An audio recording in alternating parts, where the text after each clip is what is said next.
and welcome to Janet Clare from the UK. Thanks, Janet, for coming to join us. It's lovely having Janet with us here at Fifi's. It's really been the most wonderful weekend with her, and I know that everybody would really love to understand a little bit about where you come from, Janet, and what inspires you in your creativity.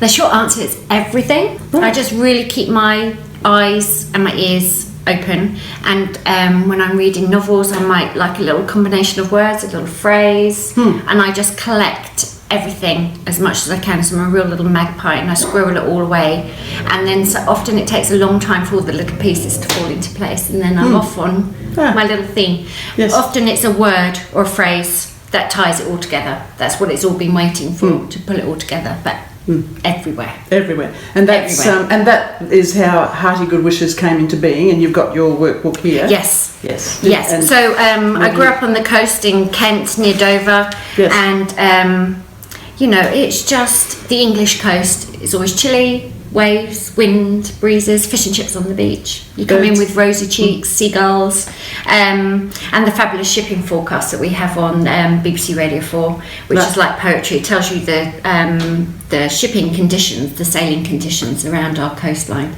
and it's like poetry. It's absolutely beautiful. So that's where all those little elements all tied in.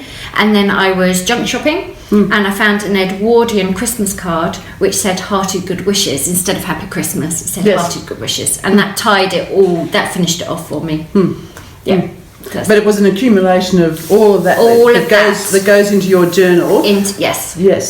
And the colour palette. So I was drawing in indigo ink. I was thinking about sailors' tattoos. You know, that sort of indigo ink, and old calligraphy, old scripts, old maps, that sort of thing. So that's where the colour palette came in. Apart from your blue palette, what do you really think is your colour palette? I like a really neutral, muted palette. I think people are calling it low volume now, but I like colours with a bit of a grey in it, quite a lot of white, peachy colours, natural colours. I'm quite into blush at the moment. Blush pink is going to come. I've noticed. I'm starting to spot it everywhere. Oh, it is everywhere. It is everywhere. Yes.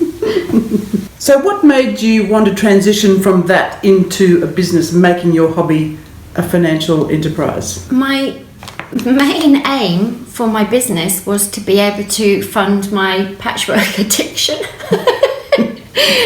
Which is quite expensive, and I like to knit as well, and I like I used to do a lot of workshops, and I wanted to go into London and see the shows and the exhibitions, and it was just a means of having the funds to be able to do what I wanted to do. So I design a quilt, buy the fabric, make the quilt, and then write the pattern, and then the pattern sales from that would hopefully enable me to make the next one. And that's how I started. I just started and just kept going on, and then once the patterns were successful, I thought, wouldn't a book be marvellous? So I started thinking about books, and then I thought, wouldn't fabric be lovely? And so it goes on. So I haven't got a business plan, but I have got ambitions, and there's things that I'd love to do. And what are those things that you might like to do? I would love to do see some of my designs on some products, like some china cups. I would like to go to the Tokyo Quilt Festival. I would like to teach there. I would like to go teach on a cruise. That sounds like fun. Yes, a lot of designers are doing that. But I'm really happy with how I spend my time. I don't want to, there's no radical changes. I don't want to run a big corporation or anything. I like to teach and I like to design. So it's just sort of broadening those horizons, really.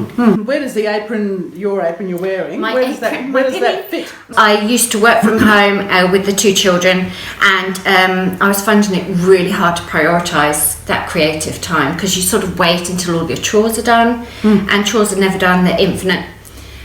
Aren't they? So it's a false task. So I thought the quickest way to get into the mindset of working was to have a uniform, and the easiest uniform to make is an apron. So I made an apron, and I've just been embellishing it ever since. So this is about 6 years of layers of stitching and little mottos turn up, and people buy me things and give me things to attach. So it's got a real life to it now. Yeah, wonderful fun. Yeah, good fun. Yeah. This is the Wordsmith quilt, and it's basically an alphabet quilt, isn't it? It's an alphabet quilt, and it's about collecting your memories in stitch. So instead of keeping a written journal or photographic journal, which is what I wanted to do, but I couldn't make that habit stick at all, it's not my medium, I realised that I stitched every day and I should be stitching my memories. So there are all sorts of silly things. D's for dog.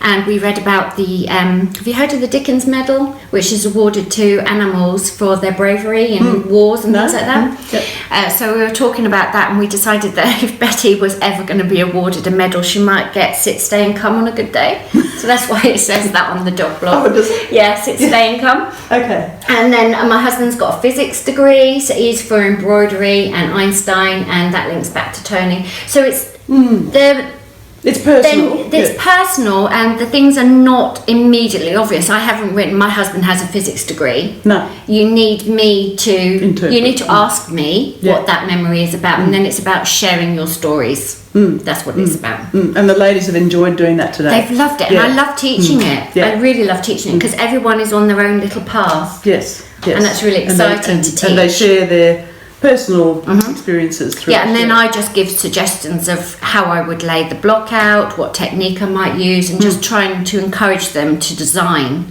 their own thing, which people are more than capable of but are quite worried about. So it's nice to be able to sort of hold their hand through that. Yeah, giving them confidence to do that. Very good. I think we've pretty well covered things for now. Wonderful. Thank you for coming to visit Fifi's. It's been a pleasure. Thank you for sharing the time with us on the Gold Coast. You're welcome. Yeah, enjoy your trip.